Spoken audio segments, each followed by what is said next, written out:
YouTube! It's time for some Jumcraft with me, Jumington. We're back here in the zombie spawning fun room, for lack of a better word that comes to mind. And we're just getting this prepped out, so right now what we need to do is dig this down 2 levels. And that's what I'm going to do.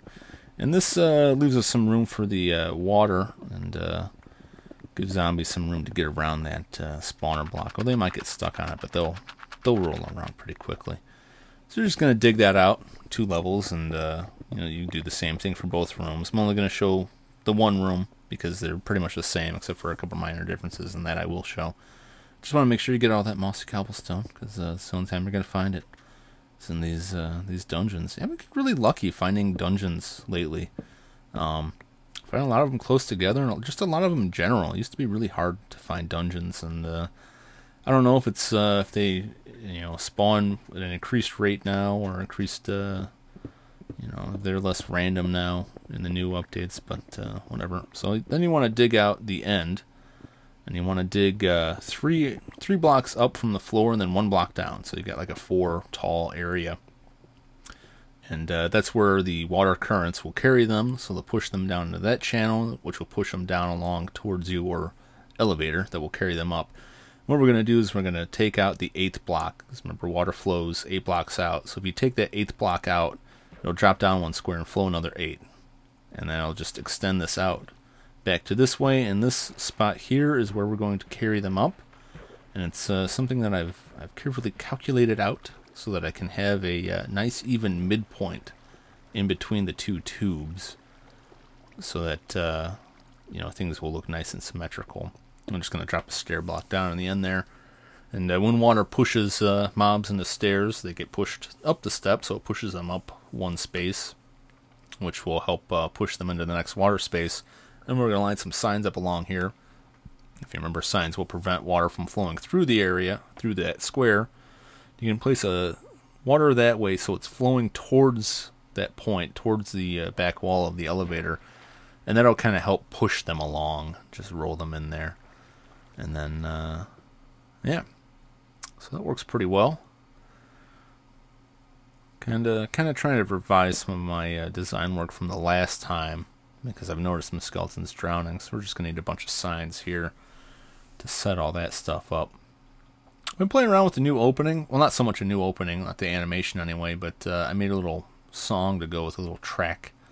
It seems kind of like dark and industrial for my videos. I was talking to my buddy Nick, and he commented that my videos are pretty dark to begin with. I guess maybe I just have a dark sense of humor. I don't know.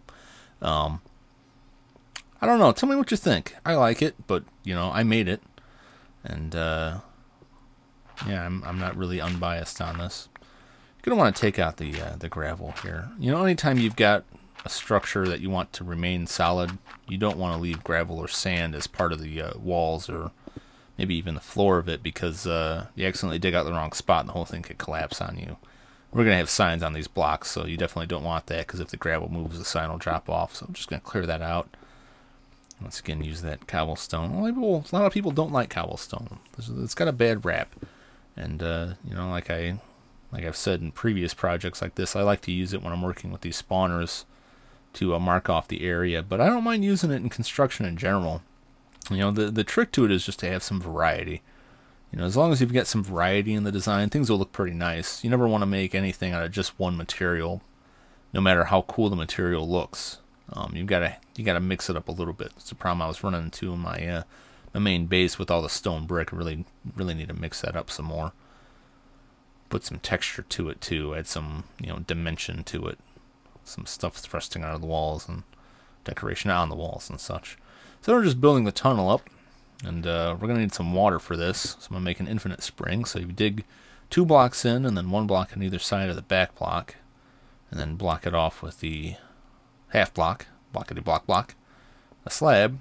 Put water on either side so that they meet in the middle, and that middle space is an infinite spring. Basically, you can keep pulling water out of it, and it'll keep generating because of those 2 other source blocks. And yeah, I find it's real handy to have that just built into the wall of the spawner room, so that while you're setting it up, you've got all the water on hand. But if you ever need to come back and make some changes, to the water flow, you've got ready access to an infinite source. And you want it to go that way, push towards the wall, not away from it.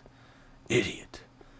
You don't need to put, you can alternate these because you don't have to put the source block one right next to each other. You can go every other block, and the space in between them will fill in with a new source block, just like with the infinite water source.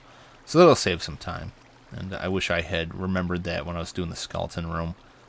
But that's not even a concern here because I've got it lit up enough with the glowstone lamps that I don't have to worry about anything spawning in while I'm working on it. So that is real handy. I'm real happy to have those in the game now. That makes stuff like this a lot easier, and a lot less dangerous.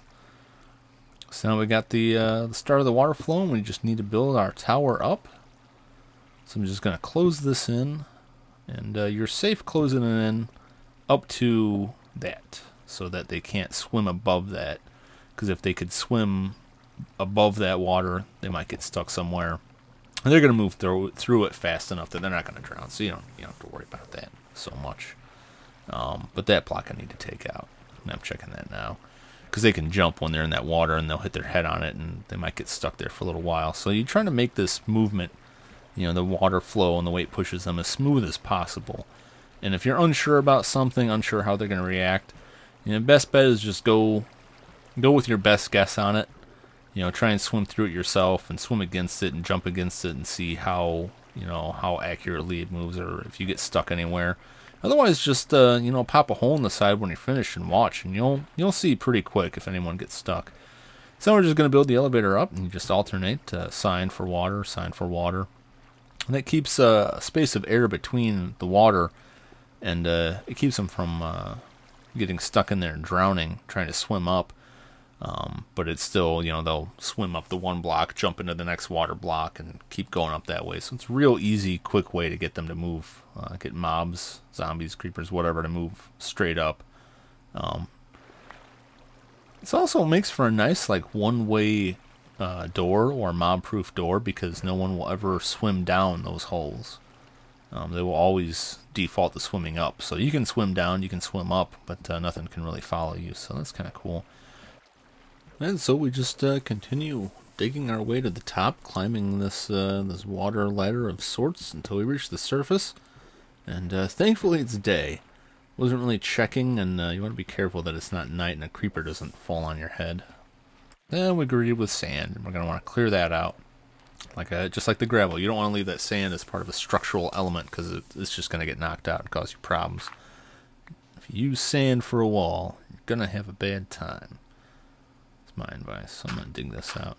So I had a great week this week. I totaled my car on Friday. That was pretty, it wasn't too terrifying. It was just kind of, just sucked, I haven't had that car for too long, and I really liked it. Now I got to go buy a new car and wrestle with insurance, and I got a couple welts on my body that look like I was in some sort of electrical accident. It's pretty rough. Seatbelts are rough on you when you get in a crash like that. Otherwise, I'm okay. In case you're worried, you don't have to worry. Old Jum is pretty unbreakable, it turns out. Although don't test that by shooting, stabbing, or punching me, because I think those are my weaknesses. Physical injury, or psychological damage, or poisoning, or any of that. I think I am weak to all that stuff. But car accidents, I can definitely attest my survivability of car accidents. And that's set. At least to get them to the surface, I still have to have a tower to take them up, so they go high enough, fall and die. But first, we're going to clear this cave out here. Do some more prep work. I'm going to use this cave to connect between the two spawner rooms, and this will give me easy access to them if I need to do any maintenance. And also this gives me access to the caves, but I was just tired of kind of bumping my head on all that crap. And I'm going to talk about this some more next episode when I come back in here, but it's kind of a screwed up area. There's lots of potential ceiling collapses in this room I'm going to have to work on once I get some other stuff finished. But yeah, just kind of clear that space out, and real quick to go between one or the other. You probably couldn't see it because I didn't linger on it enough. But there's several areas in there where the ceiling is just sand, and that's kind of dangerous.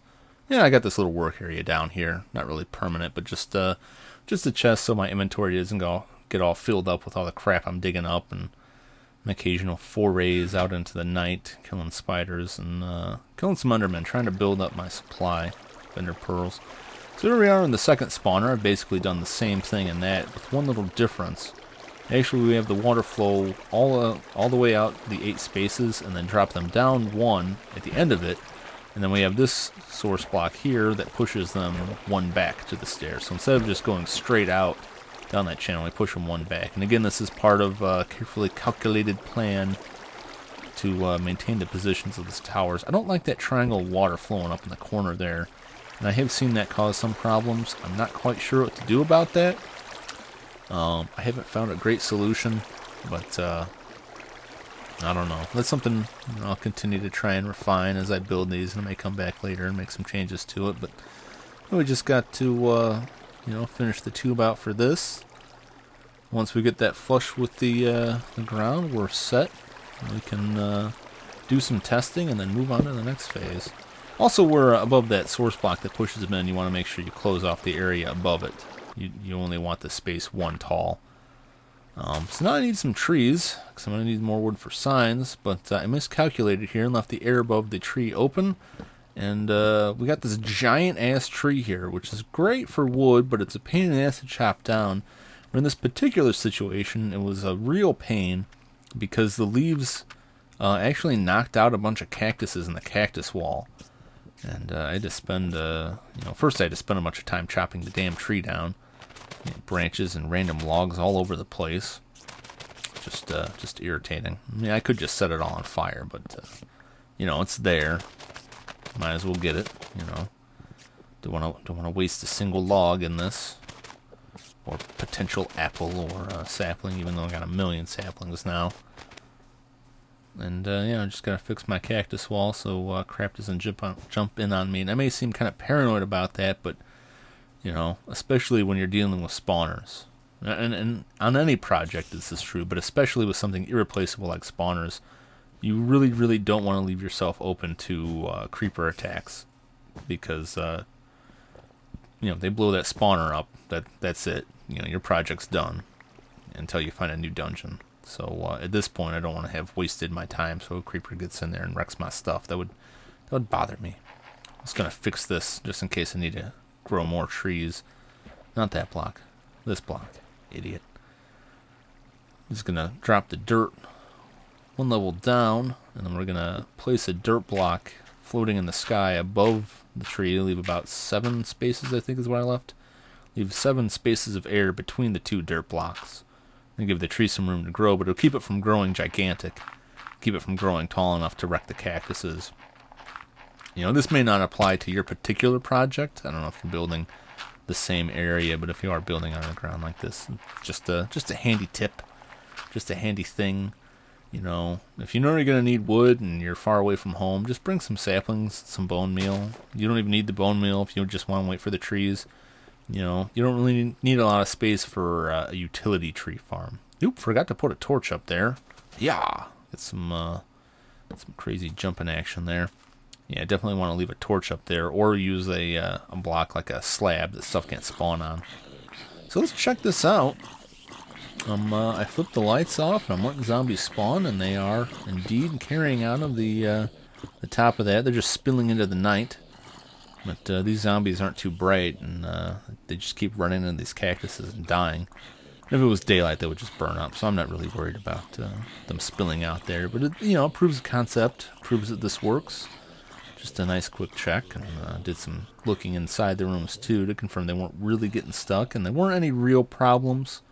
You're always going to have some stragglers in there, but they're not inanimate. They do move on their own, so it is always a fight with them. But hey, look, there's a spider jockey, which is a skeleton riding a spider. They're kind of rare, but they will spawn on occasion. They're terrifying because they'll climb over walls and shoot you with arrows, but sometimes the spider will climb up into the ceiling and it'll suffocate the skeleton. So yeah, I don't know, but I'm just gonna kill him. Kill this rare, beautiful creature. That is my way. First the spider and the skeleton. They do count as 2 separate mobs, which is kind of interesting. Ooh, wait a minute. Is he talking to... The